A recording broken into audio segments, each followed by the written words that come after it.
नारायण देवनाथ जी के यहाँ आकर मैं और मेरी धर्मपत्नी प्रफुल्लित हैं। 96 साल से अधिक आयु और वो इतने सतर्क हैं, मैं विभूत हूँ। उनका आशीर्वाद प्राप्त किया है। उन्होंने अपने जीवन से समाज को सही दिशा दी है। उनके जो अलंकरण है वो ऐतिहासिक है। पद्मश्री से जब उनको सम्मानित किया गया तो मुझे प्रांत के बहुत लोगों ने कहा कि मोदी जी की सरकार ने ये बहुत सराहनीय कदम किया है। उनके परिजनों से मैंने चर्चा की है। उनके इलाज के लिए अतिरिक्त सहायता राजभवन की तरफ से दी जाएगी ताकि उनका मेडिकल अटेंशन सुचारू तरीके से हो पाए। आप अंदाजा लगा सकते हैं कि जब उनका आशीर्वाद प्राप्त करके मैं बाहर कमरे के आ गया, उन्होंने मुझे दोबारा बुलाया। उनकी आंखों की चमक, उनके आशीर्वाद से मुझे जनता की सेवा करने की एक नई स्फूर्ति पैदा हुई है, नई ऊर्जा मिली है। अभी तक तो पद्मश्री नहीं मिला है उनके पास। कब तक पहुंच जाएगा? पद्मश्री से नवाजा गया लेकिन अभी तक इनके पास नहीं आया। ऐसा नहीं कहा गया है। जो भी कुछ है ध्यान देंगे। आपके पास जानकारी है, मेरे पास ये जानकारी नहीं है। सर, हावड़ा कॉरपोरेशन का चुनाव जो अभी तक अटका हुआ आपके पास में है, कब तक संभव हो पाएगा? हावड़ा कॉरपोरेशन का चुनाव का निर्णय संवैधानिक संस्था स्टेट इलेक्शन कमीशन को करना है। पश्चिम बंगाल की विधानसभा ने हावड़ा नगर पालिका के संबंध में कुछ विभाजन करने का निर्णय लिया है। पश्चिम बंगाल की विधानसभा द्वारा पारित बिल मेरे समक्ष विचाराधीन है। संविधान के अनुच्छेद 200 के तहत उस बिल पर निर्णय मुझे लेना है। उस बिल पर निर्णय मैं 3 तरीके से ले सकता हूं। एक, बिल को स्वीकार कर बिल को वापस विधानसभा भेजकर, या मुझे लगता है कि वो बिल राज्य के क्षेत्राधिकार के बाहर है तो उस बिल को राष्ट्रपति जी के यहाँ भेज दें। जब मेरे समक्ष ये बिल आया तो इस बिल के संबंध में मैंने कुछ जानकारी सरकार से मांगी। 24 नवंबर को विस्तृत रूप से मैंने सरकार से जानकारी मांगी।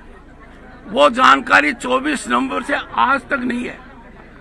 ये अत्यंत दुर्भाग्यपूर्ण और चिंता का विषय है कि ऐसी परिस्थिति में एक तरफ तो विधानसभा अध्यक्ष के यहाँ से जानकारी नहीं आ रही है और दूसरी तरफ वो सार्वजनिक बयानबाजी कर रहे हैं कि राज्यपाल ने बिल को रोक रखा है। I don't appreciate this. मैं आग्रह करूंगा विधानसभा अध्यक्ष से वो अपने पद की गरिमा रखें। राजभवन से जो जानकारी मांगी गई है 24 नवंबर को, वो यथाशीघ्र मुझे उपलब्ध कराएं। जानकारी का एक प्रमुख आधार यह है कि 2015 में एक अध्यादेश के द्वारा सरकार ने बालिका हिस्सा हावड़ा में जोड़ा था। बाद में ये कानून बना। जो काम 2015 में हुआ उसका ठीक उल्टा आप करना चाहते हैं। कुछ लोगों ने ऑब्जेक्शंस दिए। कानून के तहत उन ऑब्जेक्शंस का निपटारा राज्य सरकार के द्वारा होना था। आश्चर्य की बात यह है कि न तो विधानसभा न सरकार अब तक राज्यपाल को बता पाई है कि उनका निपटारा किसने किया। 2 लाइन में एसडीएम का ऑर्डर है, 2 लाइन में जिलाधीश का ऑर्डर है, और जो आधार है उसके बारे में मैं विवेचन करूंगा जब 24 नवंबर की जानकारी जो मैंने मांगी है वो आई। मेरा ये मानना है कि प्रांत में शासन व्यवस्था संविधान के अनुरूप होनी चाहिए। According to rule of law होनी चाहिए। हर समय विधानसभा अध्यक्ष जो बयानबाजी करते हैं उसको मैं उपयुक्त नहीं मानता हूं। मैं उनसे उम्मीद करता हूं कि वो अपने पद की गरिमा का ध्यान रखें, अपने दायित्वों का ध्यान रखें, और जो जानकारी मैंने मांगी है 2019 से, वो एक भी जानकारी अब तक नहीं दी गई है। उदाहरण के तौर पर विधानसभा ने 2 प्रस्ताव पारित किए। एक प्रस्ताव बीएसएफ के बारे में किया, दूसरा प्रस्ताव केंद्र एजेंसी के अधिकारियों के संबंध में किया। दोनों की जानकारी मांगी है, वो भी अब तक नहीं मिली है। बीएसएफ को लेकर सर क्या कहना है सर? जिस तरह से आपको किया जा रहा है सर, बीएसएफ को लेकर जिस तरह से बात हो रही है, जुडिक्शन को लेकर पुलिस के लिए कहा गया कि पुलिस को ये कहा गया सीएम ने कि उनको इंटर ना करने दे, ये किस तरह से देखते हैं आप? देखिए, बॉर्डर सिक्योरिटी फोर्स और हमारे अर्धसैनिक दल राष्ट्रीय हित में काम कर रहे हैं। वो राष्ट्रीय सुरक्षा के लिए महत्वपूर्ण काम कर रहे हैं। हमारे प्रांत का बॉर्डर 3 विदेशों से है, अत्यंत संवेदनशील है। ऐसी परिस्थिति में मुख्यमंत्री का जो निर्देश अधिकारियों को उन्होंने आधिकारिक बैठक में दिया है, उसको मैं उचित नहीं मानता। मैंने माननीय मुख्यमंत्री को इस संबंध में पत्र लिखा है।